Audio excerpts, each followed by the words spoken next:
Shoot me.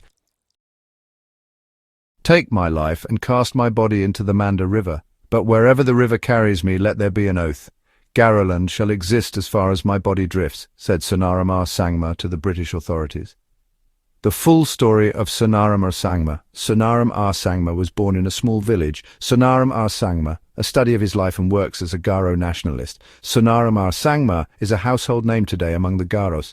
He occupies an important chapter in the history of the Garos. It was he who, for the first time, created a national consciousness among his people. From time immemorial, the Garos were in constant conflict with the plainsmen living at the foot of their hills.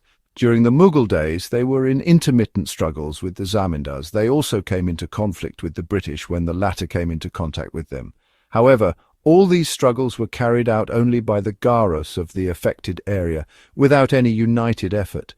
It was Sonaram who, for the first time, brought the whole Garo tribe together, both those living in the hills and the plains, and mobilized a combined effort by taking up old but common and vital issues. He dedicated his whole life and energy to these national causes, fearlessly fighting against the injustice and oppression that the Garos suffered at the hands of the zamindars and the British. However, it must be noted that in all his attempts to seek redress for their grievances, Sonaram always approached the issues through legal and constitutional means, his parentage.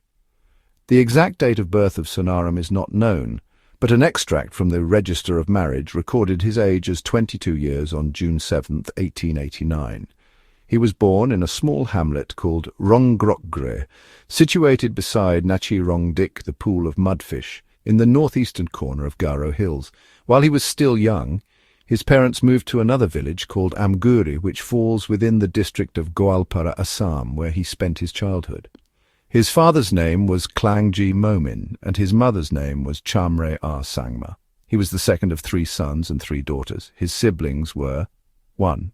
Wilne R Sangma 2, Sonaram R Sangma 3, Medini R Sangma 4, Matrang R Sangma 5, Roche R Sangma 6, Somorsing R Sangma, his education and government service. As he grew up, he went to study in Nishangram, about 25 kilometers away.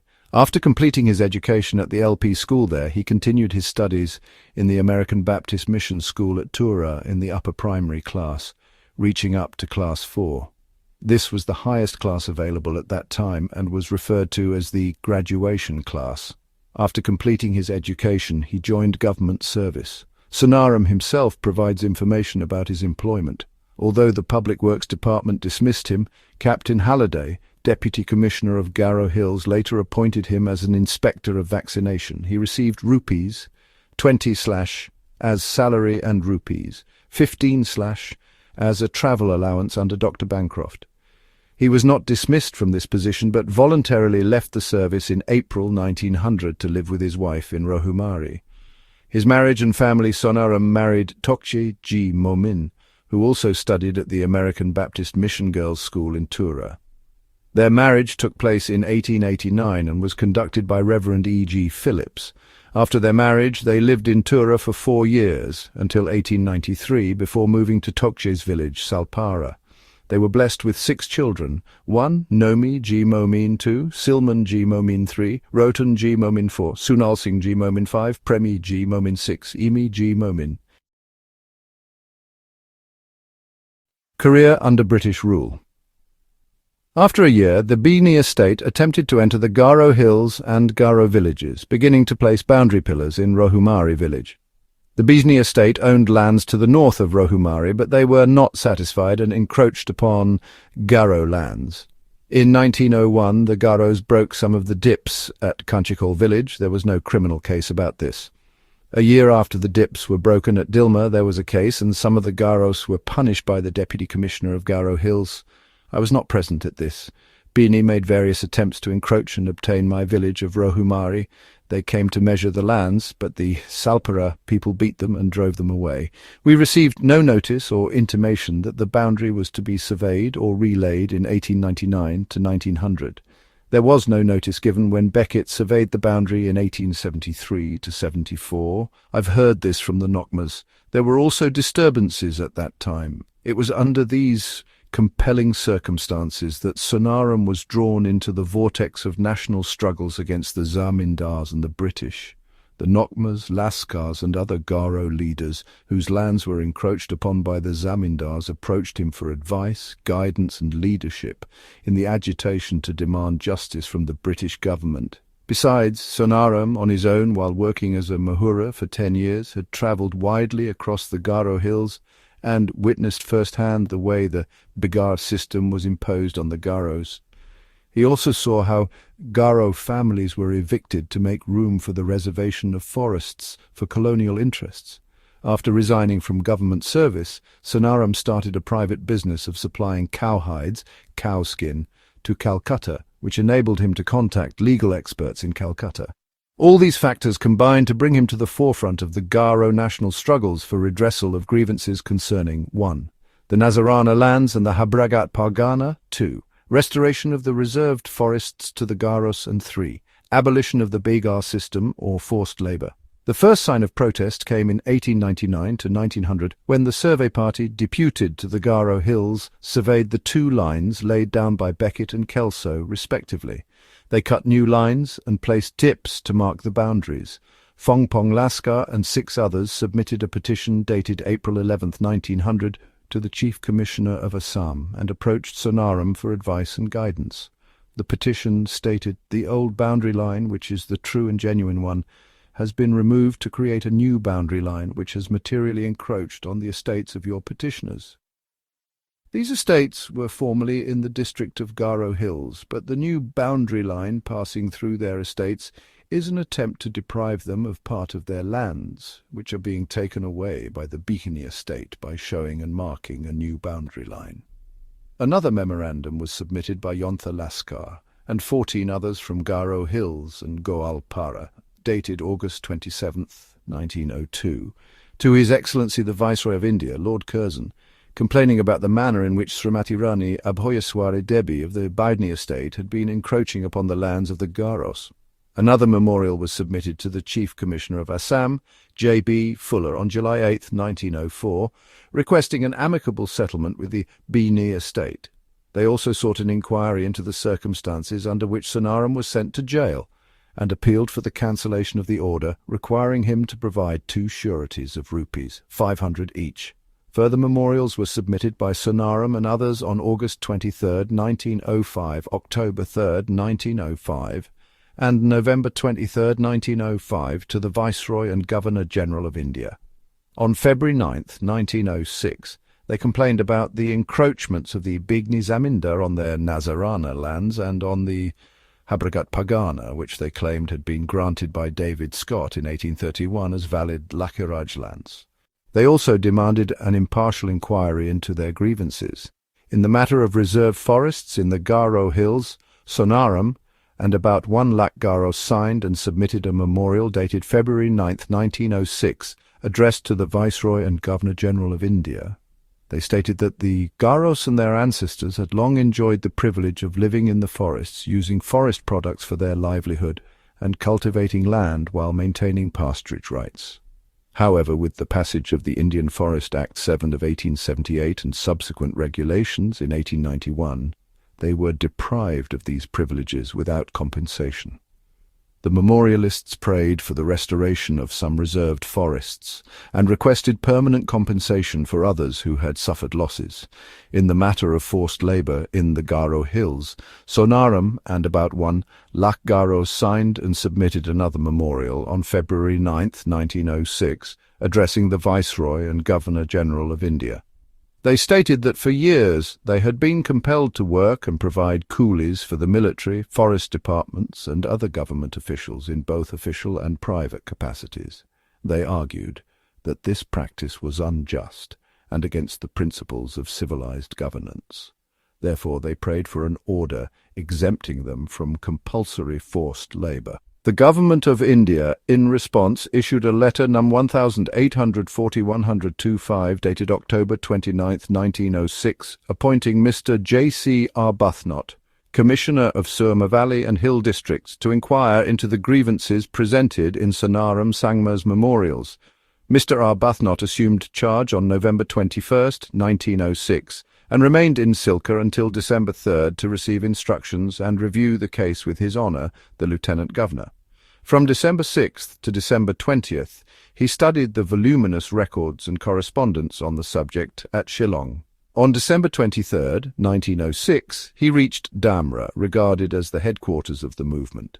While awaiting the arrival of council engaged by Sonaram and his followers, Mr. Arbuthnot visited border villages to the west and east of Damra. Mr. Jacob, a barrister at law, along with Babu Surendra Nath Gosal, a vakil of the High Court in Calcutta, arrived at Damra on January 3, 1907. The hearing for the Habragat Pargana and Nazarana claims commenced on January 7th and continued until January 22nd, when Jacob left. The Bijni estate was represented by its superintendent and counsel from Calcutta. Sonaram himself, along with 70 witnesses for the Nazarana and Habragat case, 47 witnesses for the Bagar case, and 47 witnesses for the Forest case, were examined and cross-examined. J.C. Arbuthnot's report. 1. The Habragat and Nazarana case. The Habragat Pargana has always been the property of the Bijni Raj. Although the exact time of permanent settlement is unknown, it was presumed to have been settled before the resolution of July 25, 1822, and Regulation X of 1822. The boundaries were ill-defined, particularly in the south, which was simply marked as the Garo Hills. To prevent Garo raids into the plains, zamindars had arrangements with foothill Garos to keep highland Garos at bay in exchange for tolls collected from plains villagers. This arrangement collapsed before 1816, leading to David Scott's intervention. Scott's settlement in 1831, known as the Bibadnama settlement, granted 21 plots of land to Mohirrer clans through named Laskars, who in turn pledged to defend the passes. Despite this, zamindars were excluded from the hills, and Garos paid a Nazar tribute to the British government, solidifying Nazarana lands as government-administered rather than zamindari property. Resistance against British rule and zamindars. After leaving government service, Sonaram started his own business, which allowed him to interact with influential businessmen. He soon discovered that the British government and zamindars were attempting to seize or sell Garo ancestral lands, including Nokmas, lands traditionally controlled by Garo chiefs. Determined to resist, he began organizing the Garos for political activism rather than armed rebellion. Sonaram R. Sangma, the Garo leader who fought for land rights, his fight for Garo land rights during British rule. Land ownership laws were unfavourable to the indigenous Garo people, and outsiders, particularly Bengali landlords and Assamese traders, began acquiring land in the Garo Hills. Sonaram R. Sangma emerged as a strong voice against these policies, advocating for tribal land protection and protesting against the sale of Garo lands to non-Garos. He actively petitioned the British government, demanding legal recognition of Garo customary land ownership, his conflict with the British. His activism put him at odds with British authorities, who saw his efforts as a challenge to their administrative control. Though he did not take up arms like Partogan Sangma, his persistent advocacy and mobilization of the Garo people made him a significant political threat to British rule in the region. The British largely ignored his petitions, but his efforts helped lay the groundwork for future legal protections for tribal lands in Meghalaya. Sonaram R. Sangma is remembered as one of the earliest Garo leaders to challenge colonial land policies through legal and political means. His activism contributed to the later establishment of special protections for tribal land under the 6th Schedule of the Indian Constitution. Key issues. Sonaram fought against 1. The Nazarana tax dispute. Since 1866, Garo Nokmas had been forced to pay a tax of Rs3 per month to the British government and zamindars. In 1879, this tax was extended to all Garo families. Sonaram argued that Garos were the original cultivators of the land and should not be forced to pay taxes, citing historical agreements from the British officer David Scott. 2. Demand for Garoland. He demanded that the British recognise Garo ownership over land stretching from Habragat and Hargana to the Brahmaputra River. He opposed the conversion of Garo lands into reserved forests without the permission of local Nokmas. 3. Abolition of forced labour, Bega system. He fought against the system of forced labour imposed by the British, demanding fair wages for all labourers. The Garo resistance movement, 1899, 1908, 1899. Zamindars sent a survey party to claim Garo lands. However, the Garos, under Sonaram's leadership, forcibly ousted the surveyors. This sparked a larger movement uniting Nokmas from both the plains and hills. 1901, Garo Nokmas and villagers destroyed Zamindari surveying equipment and expelled the Zamindars from Garo Hills. The British retaliated by imprisoning several Nokmas and Lascars. However, they were released due to a lack of evidence after signing agreements promising not to resist again. 1902, Sonaram gathered over 700 Garos at Damra to mark their territorial boundaries. The British arrested him and 5 others. 1904. Sonaram was released from prison but remained active in the movement. At the heart of Sonaram's resistance were 3 key demands: abolition of the Nazarana tax recognition of Garoland and an end to forced labour. The Nazarana tax, imposed on land ownership, was a heavy burden on the Garos. Sonaram saw it as a symbol of British subjugation and demanded its immediate removal. He envisioned a separate Garoland, free from external interference, where the Garos could govern themselves and preserve their culture and traditions. Forced labour, a common practice under British rule, was another point of contention. Sonaram condemned the exploitation of his people and demanded fair treatment. The Garo resistance movement, a chronicle of defiance. Under Sonaram's leadership, the Garo resistance gained momentum. They refused to pay taxes, resisted forced labour, and challenged British authority at every turn. As a result of his resistance, the British authorities punished Sonaram R. Sangma in several ways. 1. Arrest and imprisonment. He was arrested multiple times for his leadership in the anti-British movements. The British saw him as a major threat to their administration in the Garo Hills. 2. Exile and expulsion. The British eventually exiled him from the Garo Hills, sending him to Goalpara, in present-day Assam, to prevent him from mobilizing the Garo people against colonial rule. 3. Property seizure and financial hardships. As a punishment for his defiance, the British reportedly confiscated or restricted his property and wealth, making his life difficult in exile. Despite these hardships, Sonaram R. Sangma remained a symbol of Garo resistance against British oppression. His efforts contributed to the larger anti-colonial movements in northeast India. The Garo people, Nokmas, Lascars, played a significant role in supporting Sonaram R. Sangma during his resistance against British rule. Their support came in various forms, including 1. Mass mobilization and protests. Sonaram R. Sangma was able to unite the Garo people, especially farmers and village leaders, to resist British-imposed taxes and policies. Many Garos actively participated in protests, opposing unfair taxation and British interference in their traditional governance system. 2. Boycotting British administration. Garos refused to comply with British orders and often ignored colonial tax demands. Many communities withdrew their cooperation from British officials and continued their traditional practices despite colonial restrictions. 3. Providing shelter and protection. When Sonaram R. Sangma faced persecution, many Garo villages secretly provided him shelter and support. They helped him evade British authorities and continue his resistance efforts from different locations. 4. Communication and spreading awareness. Garo messengers and local leaders helped spread Sonaram R. Sangma's messages across different villages, ensuring that his call for resistance reached the wider community. Oral traditions, meetings, and secret gatherings played a crucial role in keeping the movement alive. 5. Economic and material support. Many Garos contributed food, money, and resources to sustain Sonaram R. Sangma and his supporters. Despite British attempts to weaken him financially, his people continued to support him in exile. 6. Cultural and moral resistance. The Garos resisted cultural assimilation policies imposed by the British by maintaining their traditional way of life and governance. Even after Sonaram R. Sangma was exiled, he remained an inspiration for later anti-colonial movements among the Garos and other tribal communities.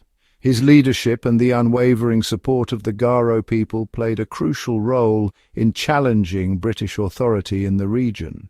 His resistance became a part of the broader anti-colonial struggle in northeast India.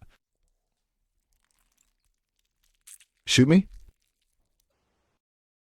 And kill me, and throw my dead body into the Manda River. But wherever my body flows through that river, sign an agreement that Garoland shall exist till that place. This statement is attributed to Sonaram R. Sangma, a Garo leader who fought against British colonial rule. It symbolizes his deep commitment and sacrifice for the cause of Garo self-determination. By stating that his body should be thrown into the Manda River, he implies that his struggle for Garoland is inseparable from the land and people. The mention of an agreement signifies his demand for recognition of the Garo homeland, extending as far as his body would travel in the river. Historical context and conflicts with the British Sonaram R. Sangma was one of the most prominent figures in the Garo resistance during British rule. He opposed British land policies that threatened the autonomy of the Garo people and sought to establish a separate Garo identity, free from colonial control. The British viewed him as a rebel and a troublemaker, attempting to suppress his movement through arrests, legal actions, and intimidation of his followers. Despite these challenges, his influence continued to grow, and many Garo people united under his leadership. His defiance against colonial oppression left a lasting legacy in Garo history, making him an important figure in the struggle for indigenous rights and self-governance. His words reflect the idea that even if he were to be killed, his dream of Garoland would continue to flow like the river, inspiring future generations to fight for their homeland, confrontation with the British. As the movement grew stronger, British officials interrogated Sonaram and even threatened to shoot him. His fearless response shocked them. British response and partial victory, 1908. The British Governor-General of India reviewed the case and issued an order on March 28, 1908 with the following decisions. 1. The Zamindar's claims over Garo land were rejected. 2. Forest reserves would continue, but no additional Garo land would be taken. 3. Forced labour, Begar, would continue but with fair wages. While this was a partial victory, Sonaram continued his struggle for full land rights and autonomy for the Garos. A partial victory, a lasting legacy. The British, taken aback by the intensity of the Garo resistance, responded with a mix of repression and concession. They launched a crackdown on the movement, arresting many, including Sonaram. However, they also realized the need to address some of the Garos' concerns. In 1908, they agreed to abolish the hated Nazarana tax, a significant victory for Sonaram and his followers. Though the British refused to grant complete independence to the Garos, the partial victory was a testament to the power of their resistance. Sonaram had shown that even a mighty empire could be challenged. His arrest did little to dampen the spirit of resistance. Sonaram's words continued to resonate, inspiring generations of Garos to fight for their rights and identity. Sonaram's legacy and death. Sonaram was the first Garo leader to demand Garoland during British rule. He laid the foundation for future struggles for self-determination and land rights. Despite his relentless fight, his dream remained unfulfilled. In 1916, he fell severely ill and passed away on August 27, 1916. Though he did not live to see his full vision realized, his courage and leadership continued to inspire generations of Garos. Sonaram R. Sangma was a pioneering Garo leader who championed the rights of his people through non-violent means during the early 20th century. Serving as a road Mohirrer and vaccinator for the British Indian government, he became acutely aware of the injustices faced by the Garo community. This awareness propelled him to lead peaceful movements against British policies that adversely affected his people. Notably, his efforts predated Mahatma Gandhi's non-cooperation movement, positioning him as a forerunner in India's struggle for independence. Despite facing imprisonment and numerous challenges, Sangma remained steadfast in his commitment to justice. He tirelessly pursued legal avenues, including appeals to the Calcutta High Court, to address grievances related to land rights and forced labour imposed on the Garo people. His dedication to non-violence and legal recourse set a precedent for future leaders in the Indian freedom movement.